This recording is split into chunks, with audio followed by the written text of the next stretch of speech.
Channel. तो आज हम करने वाले हैं कार्बन एंड इट्स कंपाउंड, जो कि हमारा चैप्टर नंबर 4 है हमारी साइंस बुक का। तो carbon and its compound, carbon एक एलिमेंट है, सबको पता है, जो हमारे एटमॉस्फेयर में भी प्रेजेंट है। और जितनी भी चीजें आप देख सकते हैं, ये मार्कर, ये बोर्ड, आपके आसपास कर्टेन्स वगैरह, यहाँ तक कि हम इंसान भी किससे बने हैं, कार्बन से। बॉडी में भी हमारे कहीं ना कहीं कार्बन है। ओके, कार्बन बहुत एक खास स्पेसिफिक एलिमेंट कह सकते हैं, बहुत खास है। इसकी प्रॉपर्टीज जो है सारे एलिमेंट से डिफरेंट है, इसीलिए इसकी हम चैप्टर पढ़ रहे हैं। इसकी अलग अलग प्रॉपर्टीज की वजह से इसको हमने अलग उपाधि दी है, समझ सकते हैं। कार्बन और उसकी कंपाउंड्स के बारे में पढ़ेंगे हम। ओके, तो चलिए लेट डिस्कस। ये इंट्रोडक्शन है कार्बन का, जो मैंने ये महाभारत लिखी है कार्बन के ऊपर है, ठीक है। The element carbon is non metal, its symbol is C. अब बताया गया है सबसे पहले कि जो कार्बन एलिमेंट है वो हमारा नॉन मेटल है। नॉन मेटल सबको पता है, मेटल और नॉन मेटल चैप्टर भी था हमारा टर्म 1 में, पढ़ा होगा सबने। नहीं पढ़ा तो जाके पढ़ो, जाओ यूट्यूब में लेक्चर्स हैं बहुत सारे पढ़े हुए होंगे, वहां से देखेंगे। तो कार्बन हमारा नॉन मेटल है और इसका सिंबल क्या है, C. It's symbol is C, carbon का सिंबल सी है। Very easy, first point complete. Second point क्या, carbon is versatile element. Versatile का मतलब बहुमुखी, हिंदी में तो बहुमुखी है, और वैसे अनस्टेबल। कार्बन एक ऐसे अनस्टेबल है, ठीक है। अनस्टेबल नहीं, कार्बन की वैलेंसी कितनी होती है, 2। ओके ओके, 2 6 हाँ, कार्बन एक वैसे अनस्टेबल भी है। और ये कार्बन जो है चेन्स वगैरह फॉर्म करता है, वो हम आगे जाकर डिस्कस करेंगे। वर्सेटाइल एलिमेंट इसे हम कहते हैं। The carbon present in the earth crust, earth की जो क्रस्ट है, पता है सबको, अर्थ की क्रस्ट होती है, कोर होती है, पड़ा हुआ। अर्थ की क्रस्ट है, उसमें मिनरल की फॉर्म में 0.02% पाया जाता है ये। एंड एटमॉस्फेयर में कार्बन डाइऑक्साइड की फॉर्म में इतना 0.03%। ये प्रोपोर्शन परसेंटेज जो है इसे याद कर लेना।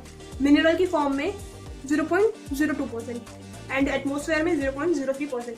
ये प्रोपोर्शन, ये परसेंटेज इंपॉर्टेंट है। All the living things, plants and animals are made up of carbon based compound. ये मैंने भी बताया, जितने भी लिविंग थिंग्स है या नॉन लिविंग थिंग कह लो, यहाँ पे नॉन लिविंग भी आ सकता है कि जो हमारी बुक्स, पेन्स, पेंसिल्स, ये सारी भी कार्बन से ही बनी है। जो पेंसिल की लीड देखी है आपने, पेंसिल की जो नुक होती है, मैं यहाँ पे नुक, वो भी हमारे कार्बन से बनी हुई होती है, ठीक है। और are made up of carbon based compound, ये सारी चीज कार्बन। तो कार्बन के बारे में था। अब इसके बाद देखते हैं हम कुछ और भी देखते हैं। कार्बन के बारे में तो पूरा चैप्टर ही है ये, ठीक है, आगे पढ़ते हैं। उसके बाद ये carbon always form covalent bond. Carbon जो है हमेशा कोवलेंट बॉन्ड बनाता है, कभी भी आयनिक कंपाउंड नहीं बनाएगा, हमेशा कोवलेंट बॉन्ड या कोवलेंट कंपाउंड्स बनाएगा। ओके, कार्बन का एटॉमिक नंबर हमारा 6 होता है। Always remember, do not forget. Electronic configuration क्या है कार्बन का, 2k शेल L शेल, 2 और 4।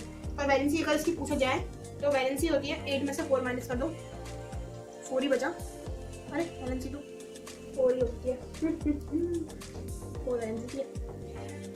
और आउटर मोस्ट शेल में भी 4 ही होता है, इसकी वैलेंसी 4 होती है, ठीक है। उसे अभी रहने दो, आगे पढ़ेंगे उसको। और कोवेलेंट का कंपाउंड या कोवेलेंट बॉन्ड होते क्या है, शेयरिंग ऑफ इलेक्ट्रॉन्स, इलेक्ट्रॉन का शेयर करना, उसे हम कोवेलेंट बॉन्डिंग कहते हैं। जैसे मेरे पास दो एक्स्ट्रा, आई मीन 2 हैं, इसके पास भी 2 हैं, तो ये दोनों आपस में शेयर कर लेंगे एक दूसरे को। ना पूरा इसको देंगे, पूरी चीज इसे भी नहीं देंगे, ना पूरी इसको, मतलब शेयर करके खाएंगे वो। जैसे एक टॉफी मेरे पास, 2 टॉफी मेरे पास है, 2 उसके पास है, मुझे 3 टॉफी की जरूरत है, उसे भी 3 टॉफी की जरूरत है। तो ना मैं उसे एक दे सकती, ना वो मुझे एक दे सकता, तो हम एक शेयर करें। जैसे 2 टॉफी मेरे पास है, 2 उसके पास टॉफी है।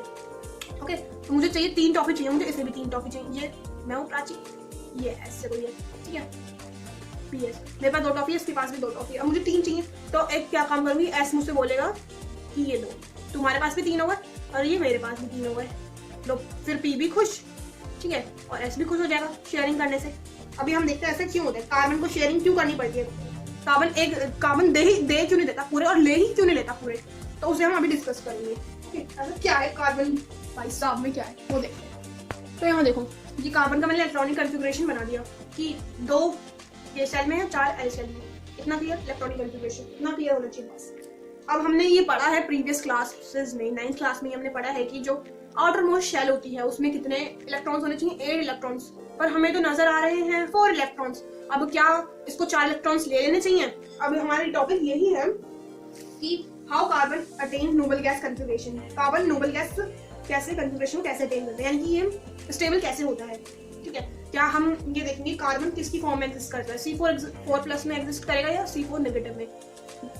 और चार्ज तुम्हें पता ही है, आयनिक कंपाउंड में चार्ज लगते हैं, तो हम बेसिकली आयनिक तो है नहीं, तो इतने बुद्धू तो है नहीं। रीजन देख लेते हैं कि C4+ क्यों नहीं होती है। C4+ यानी कि ना ही ये कार्बन अपने 4 इलेक्ट्रॉन्स लूज भी नहीं कर सकता, ना अपने 4 इलेक्ट्रॉन गेन कर सकता। अब मैं रीजन यहाँ पे लिख रही हूँ साफ सीधी, ये C4+ क्यों नहीं बना सकता, यानी कि ये 4 लूज क्यों नहीं कर सकता और ये 4 गेन क्यों नहीं कर सकता। मैं यहाँ पे बड़ा रीजन लिख रही हूँ, क्योंकि रीजन आ सकता है एग्जाम में, जो कि बहुत इंपॉर्टेंट है। और ना ही ये C4 प्लस बना सकता, ना ही C4 माइनस बना सकता, इस वजह से ही इसको शेयर करने पड़ते हैं इलेक्ट्रॉन्स।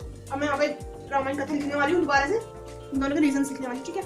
देखना मैंने रीजन यहाँ पे लिख दिया, why not carbon lose 4 electrons, वो 4 इलेक्ट्रॉन लूज करके C4 प्लस क्यों नहीं बन जाता। रीजन ये because lots of energy required to lose 4 electrons. अब भाई अपने अंदर से तुम कुछ चीज दे रहे हो किसी को, मतलब शरीर का पार्ट ही दे रहे हो, तो उसके लिए बहुत सारी एनर्जी लगती है, जो कि कार्बन एफोर्ड नहीं कर सकता उस एनर्जी को, सॉरी उस मतलब समझ जाओ, फीलिंग समझ जाओ कि कार्बन एफोर्ड नहीं कर सकता इतने दर्द दुख को कि अब वो अपने 4 दे सके।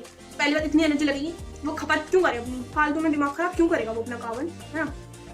तो कार्बन वो 4 दे ही नहीं सकता अपने, जो उसके आउटर मोस्ट शेल में इलेक्ट्रॉन्स घूम रहे हैं गोल गोल गोल गोल, वो उसे नहीं दे सकता 4, बस नहीं दे सकता तो नहीं दे सकता। रीजन ये एनर्जी की वजह से, बहुत सारी एनर्जी लगेगी और उनको इतनी एनर्जी अपनी वेस्ट करनी नहीं है, ठीक है।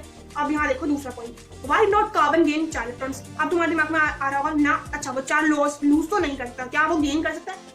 अब वो गेन क्यों नहीं करता, जब 8 तो हमें कंप्लीट करना है किसी भी हाल में, ऑक्टेट हमें रूल कंप्लीट करना है, तो जो 4 इलेक्ट्रॉन है तो वो C4 नेगेटिव क्यों नहीं बना लेता। रीजन दो हमें, because proton has no availability to hold 10 electrons, क्योंकि जो हमारा बच्चा प्रोटॉन है ना, प्रोटॉन कहाँ रहता है, बीच में, ठीक है। ये 2 जो ये 1 2 3 4, अब हम 4 को और उठा के ले आऊंगी मैं, और 4 को चलो उठा के ले आते हैं, 4 को मैं और उठा के ले आई, तो टोटल कितने हुए 10। अब भाई पहले तो न्यू जो सारा बाहर है इसका वो प्रोटॉन ही उठाता है, सारे जो इलेक्ट्रॉन्स है ये सारे प्रोटॉन से जुड़े हुए हैं, अटैच्ड है। तो प्रोटॉन कह रहा है भाई, प्रोटॉन भाई कह रहा है जी नहीं, मैं इतने 10 मैं नहीं उठाऊंगा, किसी भी हाल में नहीं उठाऊंगा 10 में, मैं अभी 6 उठा रहा हूँ, उसमें खुश रह ले कार्बन। अब 4 और लाए तो पिटेगा मुझसे अच्छी तरीके से, है ना। वो पीटने के लिए बोल देता है कार्बन को, बेचारा कार्बन डर जाता है, भाई नहीं मुझे प्रोटॉन के हाथ से तो पिटना नहीं है, तो इसलिए मैं 10 करूंगा नहीं, मैं 6 हूँ, 6 में ही खुश रहूंगा जी, राजा राम जी के निकलो यहाँ से। तो वो निकल जाता है कार्बन भी अपने काम में, बट वो नहीं करता 10, क्योंकि प्रोटॉन भगा देता है। प्रोटॉन कहते हैं चांटा मारूंगा तुझे, निकल निकल निकल। तो प्रोटॉन के पास इतनी अवेलेबिलिटी नहीं है कि वो 10 होल्ड कर सके, वो कार्बन को बोलता है कि हट निकल तू, मैं 6 हूँ, अटेंड कर, 6 को होल्ड कर सकता हूँ तो कर सकता हूँ, 10 को नहीं करूंगा मैं, और ज्यादा से ज्यादा एनर्जी लगेगी। तो फिर कार्बन कहता है जब मुझे प्रोटॉन मना कर रहा है, बेचारा प्रोटॉन मना कर रहा है, मेरी एनर्जी भी लूज होगी, इससे अच्छा मुझे क्या फायदा, उससे कुछ तो फायदा नहीं हो रहा। अब भाई कुछ फायदा हो तो वो चीज हम करें भी, जब कुछ फायदा ही नहीं है बल्कि नुकसान पे नुकसान, डबल ट्रिपल नुकसान हो रहा है, तो क्यों करेगा। तो ना कार्बन ना 4 देता ना 4 देता, कितना अच्छा कार्बन, कार्बन के लिए क्लैपिंग करो। अब उसने चलाया अपना शातिर दिमाग, अब उसका दिमाग देखो क्या है, उसका दिमाग यही कि वो शेयर करता है, मतलब ना ये जो है चार्जेस C4 प्लस C4 इसे आयनिक कंपाउंड कहते हैं। तो वो आयनिक कंपाउंड नहीं बना के कोवलेंट बॉन्ड्स बनाता है। कोवलेंट बॉन्ड अब देखते हैं हमें क्या करता है, किससे देखते हैं हम, ठीक है। कार्बन क्या काम करता है,